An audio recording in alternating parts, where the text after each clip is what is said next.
What's going on, guys? Fishing with Daddy here. So, weather's warming up, spring's around the corner, and before I know it, I'm going to be out fishing every day again. So, thought I'd do a quick rundown of the essential lures to have in your tackle box if you're going to be shore fishing in Rhode Island. These are must-haves. Okay, so my number one go-to lure are these guys right here, the swim shads. These are my absolute favorite. You can tell just by me jiggling it, they got great tail motion. If I see any activity or if I think the spot's dead, I'm throwing a shad out first. I've caught stripers from 10 inches to 40 inches. I've caught bluefish. I've even caught sea robins off these things. If there's fish feeding in that area, 90% of the time they'll hit a swim shad. This is always my go-to.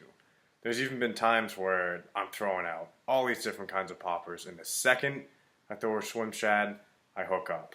So always have swim shads on you. I keep like 3 packs on me at all times. The one downside of these is that they're soft plastic, so if there's bluefish in the area, they're going to tear these to shreds. So don't recommend using these if you're only going for bluefish. But other than that, my number one lure.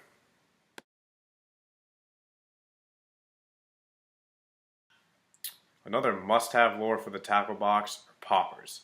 There's going to be times, especially in August and early and late fall, where you're going to see crazy topwater blitzes, and you want your lure right on top of the water.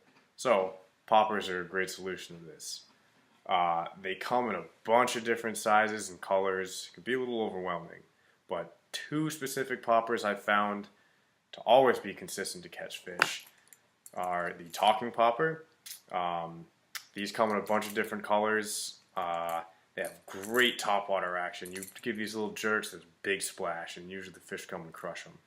And actually, you can see right here, this ring around the hook, there and there, that's just from fish consistently hitting it. It's actually, this is a really old lure. You can tell it's missing back, but these always work. These are my go-to poppers for the most part.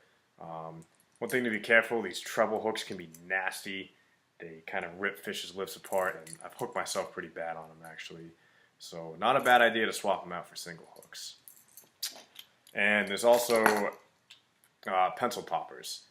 More or less the same thing. They have a little different motion on top of the water, a little thinner, but these catch fish.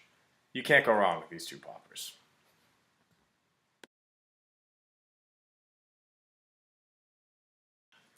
Another lure I always have on me are these bombers. These dive down a couple feet in the water and they got great side-to-side action. You can hear the rattle on them too. I like to have these when I'm having problems with bluefish. If I'm losing shads every cast because the bluefish are ripping it apart, I'll throw on a bomber right away, and they crush bombers. They love the action on it. Black is my favorite color because I usually fish around dusk, and I've caught some big stripers and bluefish off these black bombers at dusk. These are great to have, especially if bluefish are tearing apart your soft plastics. Again, doesn't hurt to swap these out with single hooks. I've just been lazy, haven't done it. It saves you a lot of hassle. Definitely recommend getting a couple different colors of these because sometimes I've thrown out black bombers and not hitting it. Second I throw out, greener color, they start smoking it. But definitely put these in your tackle box.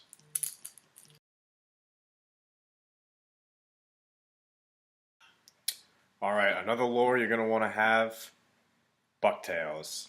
These are really good lures. I like to throw these out if I'm seeing a lot of whitewater or if there's just fish far out, because honestly you can cast these guys really far. They're great to jig along the bottom, and stripers love crushing these, so definitely have a bucktail with you.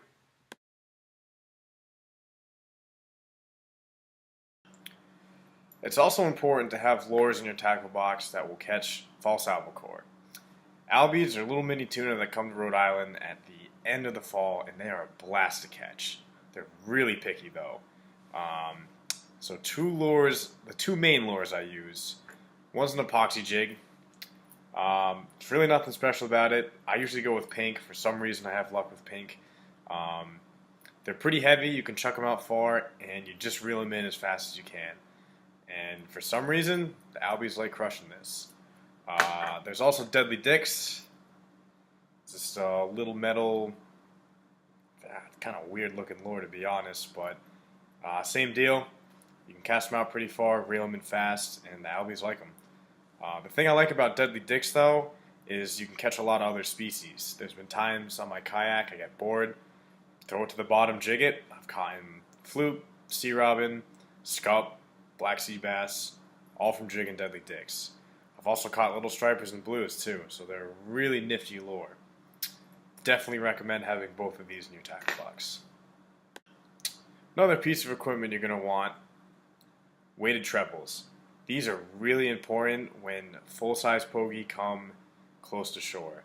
I've seen like big 30-pound plus stripers on full-size schools of pogie, and they will not hit anything except the bunker themselves. Any lure you throw out there, they're just going to ignore. So that's when these come in. You cast these out and snag one. The second the bunker drops from the school, you're going to have a really big fish that's going to come along and hit that. And it's a really easy way to catch really big fish. So you never want to be caught empty-handed without one of these, especially in the fall. So that was a really basic list. There's a lot of other soft plastics I use and different little jigs, but those are the essentials to have. You use those in a spot with fish, and you're going to catch fish. Let me know what you think. If you think I missed a lure that you guys like to use, comment, tell me. But yeah, I'll be out fishing very soon.